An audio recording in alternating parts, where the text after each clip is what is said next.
Құрметті ата-ана, Шоқан Уәлиханов атындағы жекеменшік мектебі бірнеше қасиеттермен ерекшеленеді. Біріншісі жеке көзқарас. Әр оқушының жеке қабілеттері мен ерекшеліктеріне сай оқыту тәсілдері қолданылады. Яғни әрбір оқушыға ерекше көңіл бөлініп, олардың потенциал мүмкіндігі бар деген сөз. Екіншіден заманауи технологиялар. Яғни мектептің ұжымы оқыту процесінде заманауи технологияларды кеңінен пайдаланады.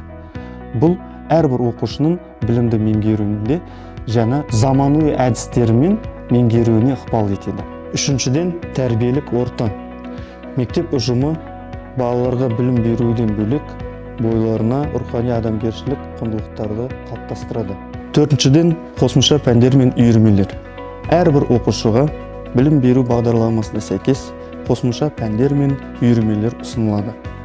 Спорт, өнер, тіл үйрену секілді салаларда өз дағдыларын дамытуға мүмкіндіктер бар деген сөз. Келесіден Шоқан Уәлиханов мұрасын насихаттау.